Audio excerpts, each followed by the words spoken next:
Well, it's not a question of holdouts. We have a tremendously unified party. I don't think we've ever had a party like this. There are some people that want a couple of things that maybe I don't like or that they're not going to get. But I think we're going to have tremendous, not luck, we have tremendous talent. This man has done an incredible job as Speaker. You know, we had a majority of 1. We were 1 heart attack away from losing the House, okay? Now we have 7. That's a big, because we won some elections, as you probably noticed, and we're going to win a lot of elections. We have an economy that's roaring. We took out 5.1 billion. If you take a look, 5.1 trillion with a T, not a B. 5.1 trillion out of the Middle East. They're investing more than that. It's going to be ultimately more than that. What, 180 wide-body Boeing aircraft. They're spending money at levels that nobody's ever seen. Usually a president goes for a trip and he loses money. In other words, he gives money. We went for a trip and we took out $5.1 trillion. Nobody has ever seen anything like it, and that's just the beginning. So I think we're a very unified party.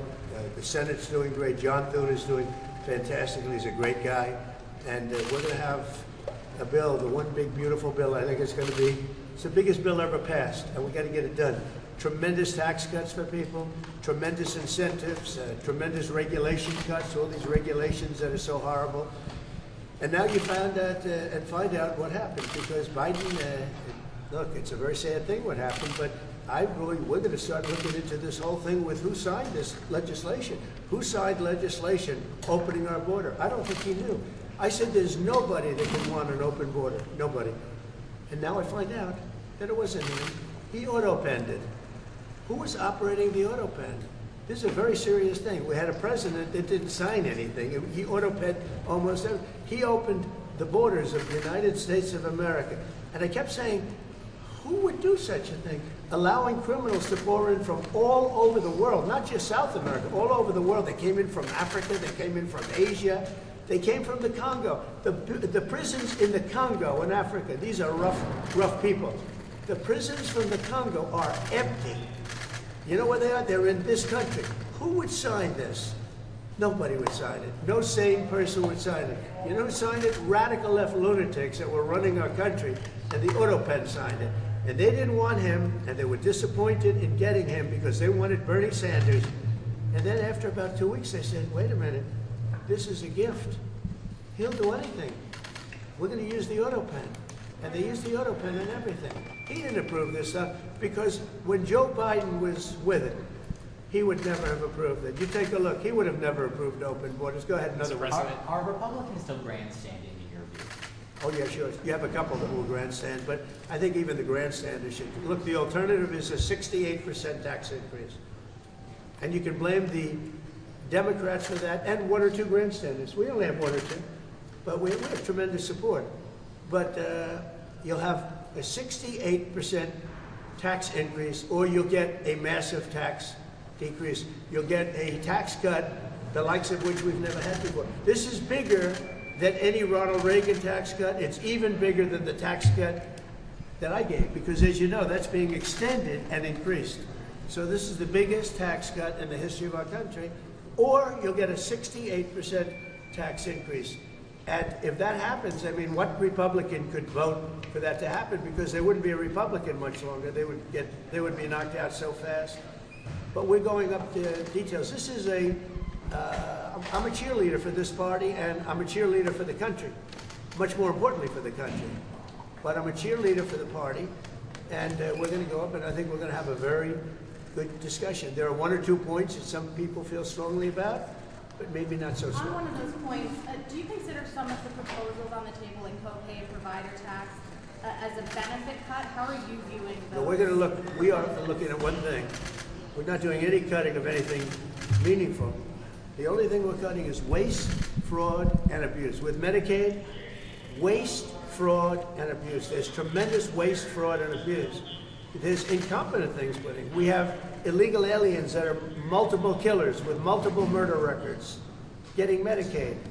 I don't think anybody minds if we cut that. The Democrats, on the other hand, are going to destroy it because they're going to leave these people on. We're cutting 3 things: waste, fraud, and abuse.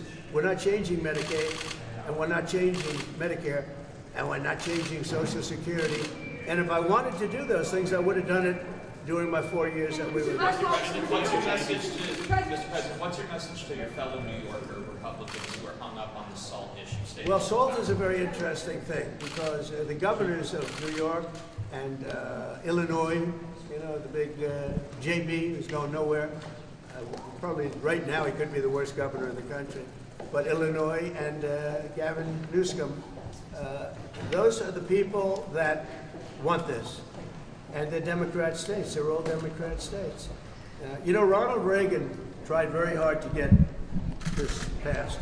Was unable to do it the way we have it, where basically everybody's treated equally. He tried it so hard, and he never got it done. He was always disappointed. He never got it done. We got it done. Now people want to change it. So we're going to be talking about that. But the biggest beneficiary, if we do that, are governors from New York, Illinois, and California. And those governors are the ones that blew it because they weren't able to get it. So I think we're going to be explaining that. These are all very blue states that I don't really believe. If we had honest elections, I don't actually believe. I think I would have won California. I would have won New York. I even think I would have won Illinois. I think if we have to, you know, we're going to start this after. I was talking to Mike, and again, I'm his biggest fan. I love this guy. He's the only guy who could have walked in with a one. Think of it. You can't be a guy like me and have a one majority.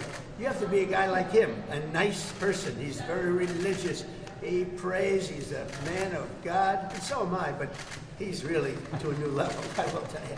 He is a great guy. They love him in Louisiana, and they love him in... That's the only kind of guy. Somebody said, oh, well, we want somebody to... If you put a certain personality in there, you would have never... Look at what he got passed. What he's gotten passed. And just so you understand, he's getting this passed too. And I don't think there's anybody I could give you guys that is so tough. You guys would run if you ever looked at him.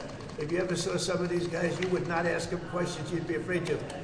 This guy did something that I don't think there's anybody that's more well-suited to be Speaker of the House, especially in a case like this. Remember, we had a majority of 1 for 6 months. And that was a very frightening thing because the Democrats have really hurt our country. And we are going to go into very much so. Remember what I said, the auto pay. This government was illegally run for 4 years. Thank you very much, everybody. Mr. President, should the DOJ be charging a member of Congress?